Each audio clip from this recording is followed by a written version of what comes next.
I never thought I'd be writing one of these. I always thought my mother was just enthusiastic. A bit overbearing, sure, but loving. I was wrong. It turns out she wasn't loving us. She was loving the idea of controlling us. And the moment my wife, Sarah, 28F, got pregnant, the mask completely slipped off.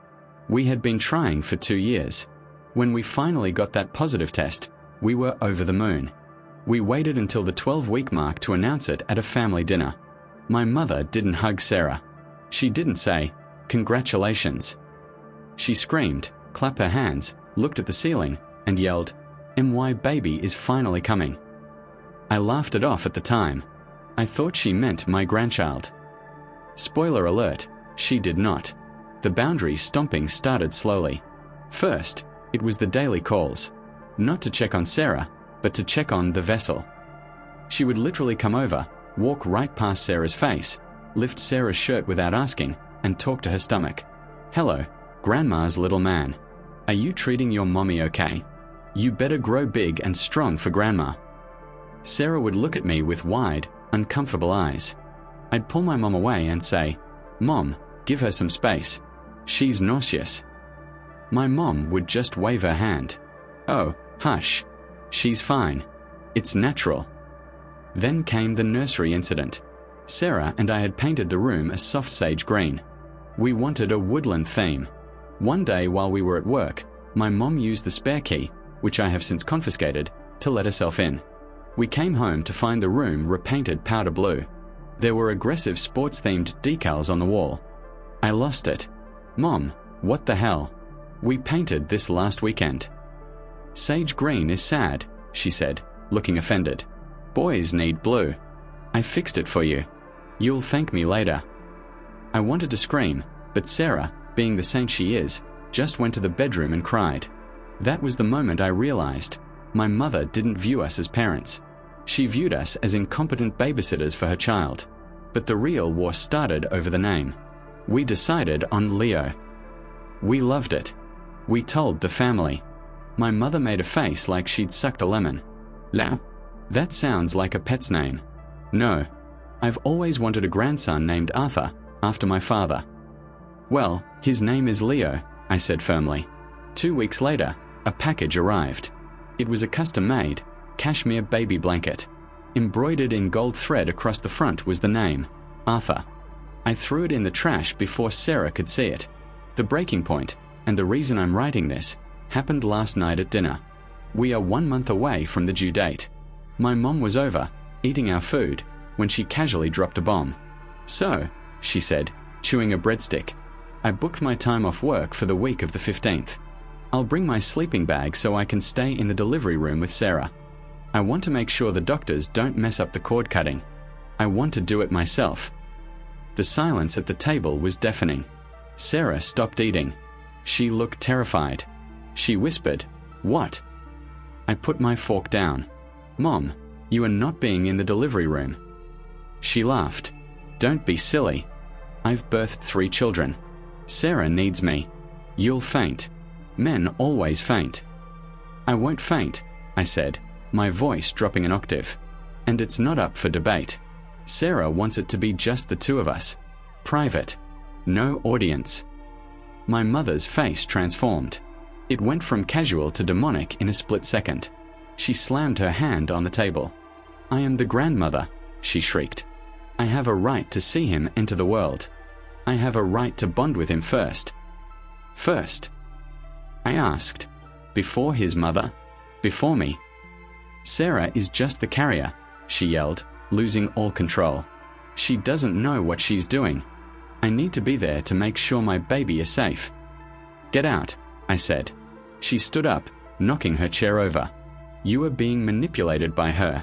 She is stealing you from me. If you keep me out of that room, I will never forgive you." She stormed out of the house, slamming the door so hard the windows rattled. I hugged Sarah, who was shaking. I thought that was the end of it for the night. But 10 minutes later, my phone pinged. It was a text from my mom. I already called the hospital and added my name to the approved visitor list. Try to stop me. I stared at the phone. She had crossed the line from annoying to dangerous. And I knew I had to do something drastic. We didn't just tell the nurses to keep her out. We went on lockdown. When we arrived at the hospital at 3 a.m., Sarah's contractions were 5 minutes apart. Between breathing through the pain, she grabbed my hand, her knuckles white. "Please don't let her in, Dave. Please. I can't do this if she's there." "She won't get within 100 feet of you," I promised. At the nurses' station, I registered us as private. This meant if anyone called asking for Sarah, last name, the hospital would deny she was a patient there. We also set up a password. No visitors without the password. I thought that would be enough. I underestimated how relentless a narcissist can be. Labor was long, grueling.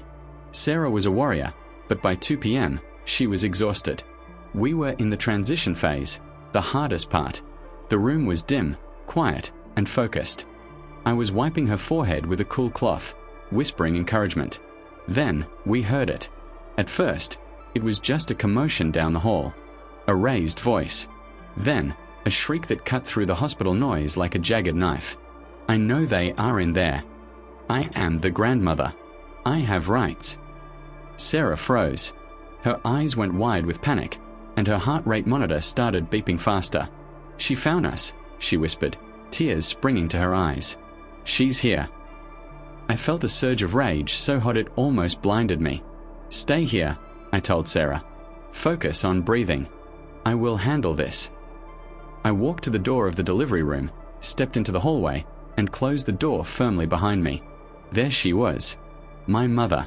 She was standing at the nurse's station, red-faced, holding a massive duffel bag, presumably the sleeping bag, and a camera. She was physically trying to shove past a petite nurse who was blocking her path. "Get out of my way!" My mother was screaming. "My grandson is being born right now. I need to catch him." "Mom!" I bellowed. She spun around. When she saw me, her face lit up with a twisted kind of relief. "David, thank God. Tell these incompetent nurses who I am. They won't let me in. I'm missing it." She started walking toward me, arms open, as if she hadn't threatened my wife 2 weeks ago, as if she hadn't painted over our nursery. I stepped in front of the door, crossing my arms. I made myself a wall. "You are not coming in," I said. My voice wasn't loud, but it was shaking with adrenaline. "I told you. Sarah told you. You are not welcome." "Don't be ridiculous," she scoffed, trying to step around me. "The baby is coming. I brought the camera. I need to make sure the doctor doesn't." I grabbed her shoulders. Not hard enough to hurt, but hard enough to stop her. "Listen to me. You are stressing my wife out while she is in labor. You are endangering your grandchild. If you don't leave right now, I am having you removed." She looked at me with pure venom. "You ungrateful little brat. I gave birth to you. You owe me this. That baby is my blood. You are stealing my experience." "It's not your experience." I yelled back, finally losing my cool. "It's Sarah's. It's ours. You are a grandmother, not the parent. Go home." She lunged. She actually lunged for the door handle. "Security," the head nurse shouted. 2 security guards turned the corner. They had clearly been alerted the moment she started screaming. My mother saw them and threw herself on the floor. I'm not joking. She went limp, wailing like a toddler. "They are hurting me. Help. They're keeping me from my baby." It was the most embarrassing, pathetic display I have ever seen. The guards didn't hesitate. One grabbed each arm and hoisted her up. "You need to leave the premises immediately," the guard said. As they dragged her backward down the hallway, her heels scuffing the linoleum, she locked eyes with me. She wasn't crying anymore. She looked cold. "You'll regret this, David," she screamed. "You'll never see a dime of inheritance. You are dead to me." "Good," I shouted back. I watched them drag her through the double doors at the end of the ward. The silence that followed was heavy. The nurses looked at me with pity. "I am so sorry," the head nurse said. "Just don't let her back in," I said, my hands trembling. I took a deep breath, fixed my face into a calm mask, and went back into the delivery room. Sarah was looking at the door, terrified. "Is she gone?" she asked. I kissed her forehead. "She's gone. It's just us. And in a few minutes, we are going to meet Leo. An hour later, my son was born. I cut the cord. It was just Sarah, me, and Leo. It was perfect. But I knew the war wasn't over. The first week home with Leo was supposed to be a time of adjustment. Sleepless nights, diaper changes, and figuring out how to keep a tiny human alive. But thanks to my mother, it was also a time of siege warfare. I had kept my phone on Do Not Disturb for the first 2 days after the hospital incident. When I finally turned the notifications back on, my phone almost crashed from the influx of messages. There were 47 text messages from my mother. There were 12 voicemails. There were 5 messages from my Aunt Linda, my mother's sister, and a cousin I haven't spoken to in 3 years. I listened to one voicemail. Just one. I hope you're happy. You humiliated me. I have spoken to a lawyer about grandparents' rights. You cannot keep Arthur from me. I will see him. She was still calling him Arthur. She was still threatening me. There was no apology. No, how is Sarah? No, is the baby healthy? Just me. Then came the flying monkeys. That's a term my therapist taught me. It's the people a narcissist recruits to do their dirty work. My Aunt Linda texted, "How could you have your own mother arrested? She is distraught. She just wanted to love the baby. You need to apologize and bring the baby to her house immediately." I didn't reply. I blocked Aunt Linda. I blocked the cousin. The final straw came 3 days after we got home. I was sitting on the porch, drinking coffee, when a delivery truck pulled up. The driver handed me a large box. I checked the return address. It was from a high-end baby boutique. I opened it right there on the porch. Inside was a silver rattle and a card. The card read, "For Arthur. Since his parents are too immature to name him properly.